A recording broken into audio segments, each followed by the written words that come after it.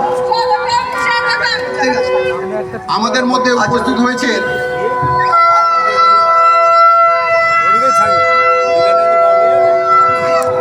প্রদীপ্তানন্দজি মহারাজ, অধ্যক্ষ ভারত সেবাশ্রম সংঘ, সভাপতি সনাতন সংস্কৃতি সংসদ।